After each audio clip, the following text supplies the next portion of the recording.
Everybody, Scott again with another weekly roundup, I guess you could say, of the books that I picked up this week. I'm going to do this real quick here. First up is the third issue of the Army of Darkness Bubba Ho-Tep crossover. I get the hack covers because they're freaking awesome. This one, it's a really fun series. The only real issue that I have with it, the only real issue that I have with it is starting with this issue more than any of the other ones. They really fall back on lines and scenes from the Army of Darkness and the Bubba Ho-Tep movies. I always liked when they did crossovers, they did comic books like this. I always liked it when they would expand on things as opposed to just rehashing lines, you know, almost word for word and scene for scene. So, but other than that, I mean, the series is a lot of fun. There's especially some of the thoughts of Elvis, who in Bubba Ho-Tep is played by Bruce Campbell, and as everybody knows, Bruce also plays Ash in the Army of Darkness movie. There's moments where Elvis seems to feel a connection with Ash for some reason and doesn't understand why, but you know, of course, it's because we all know that it's the same guy playing them in both the movies. So the Army of Darkness Bubba Ho-Tep crossover, I think it's a 4-issue miniseries. It ends with one more issue. A great, fun little read and some amazing covers on it. Next up, first Marvel book I grabbed, Symbiote Spider-Man #1. I didn't grab the regular cover. I grabbed this Ron Lim variant. I just liked it. I wasn't going to grab the book at all. I'm just really kind of over Marvel, but this seemed like a really interesting story. It takes place shortly after Secret Wars back in the 80s, and it sort of fills in the gap of what did happen with Spider-Man and the symbiote that he had. There's a lot of moments where he would wake up in the day and not know what he did the night before. So I'm assuming that this is going to fill in those gaps. The other really cool thing about this one is, since it does take place in the 80s, there's a certain iconic building structure that existed in the 80s in New York City that no longer exists, that is here. I was really kind of surprised that they actually went through and did it. I'm glad they did, because it firmly cements the time and history that this story takes place. The next couple of books I grabbed are also Marvels, but I'm a huge fan of the True Believers line, so I grab as many of them as I can, especially if they're books that I'm interested in. The only thing I wish that Marvel would stop doing is changing the titles. Like this one here, it's Avengers Ronin, but this is actually an issue of New Avengers. It would have been great if they could have kept the original title on it. Same with this. This was an issue of the Mighty Thor. I actually read this one. I never read the book before, so it was nice to actually be able to read this story. So it was really good.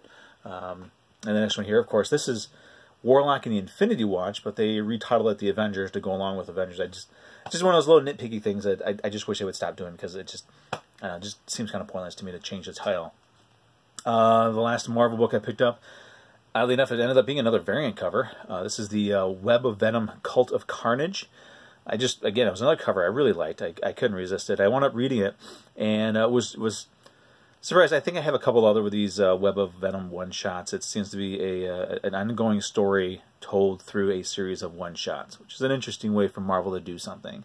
And I think this also leads into the big Carnage event that's going to be coming up this summer. The big official kickoff will be the Free Comic Book Day issue of Spider-Man, coming out first Saturday in May. This one, I was really kind of surprised to see the two of the characters that they reintroduced. As far as I know, reintroduced. There was Shriek, who was Carnage's girlfriend, prominently in the Maximum Carnage story. But then there was also Doppelganger, who I thought was killed years ago, so I'm not sure how he's back, or I need to go back and find out if he actually was killed. So if anybody knows what happened with Doppelganger, comments in the section, let me know. I'm going to look into it myself as well. But it's a fun read. It's a fun read. It's part of an ongoing story, so if you jump right into this one, you might be a little confused. They do give some flashbacks and some of the lead-in as to what had happened before. So, fun read. And finally this week, the last new book that I picked up is Zombie Tramp. I get the standard cover, and I don't know how YouTube feels about these, or I know Facebook is kind of stringent on these things, but I always grab the standard cover and the risque cover. I know it's just a little bit of nudity, but some people still throw a fit over these things. But this is Angel Lynch. She's the new Zombie Tramp, so you'll notice that these are not the Dan Mendoza covers. I've decided that since it's a new character, I want to start grabbing covers that are not strictly just Dan Mendoza. Oh, the man's an amazing artist. He's a great guy. I've had the honor of meeting him a time or two, and he's a great guy, but with this being sort of a new era, kind of going in a different direction with the covers, it's kind of a personal thing for me. Now here's something else I want to start doing when I don't have enough books to fill in this entire little pocket system thingy that I have going here. I want to sort of display some of the other books in my collection. So this week I want to show off a couple of the signed books that I have. This is Harley Quinn 0. I also have Harley Quinn #1 from this New 52 series, signed by both Amanda Conner and Jimmy Palmiotti.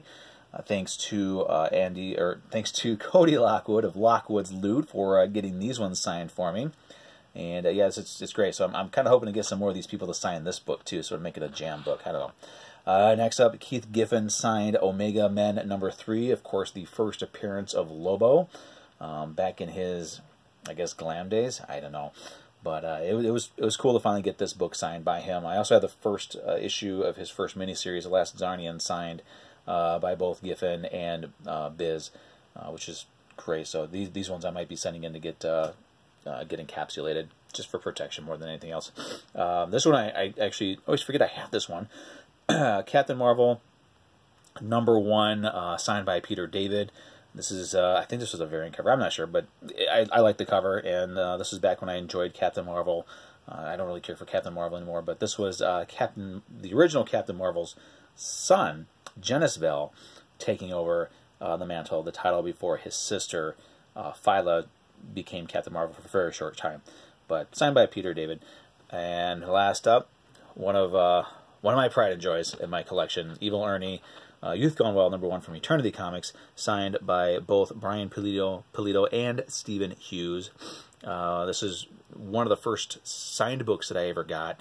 Met them years ago at the Motor City Comic Con forever ago, and this was when Lady Death had her first book, and everybody was in line, and everybody had the first Lady Death book to get signed. I was one of the only ones there that had this book. I wanted this one signed, and it's a moment that will forever stick out in my mind. I remember handing the book to Brian Pulido and him saying, the original, the classic, and shaking my hand.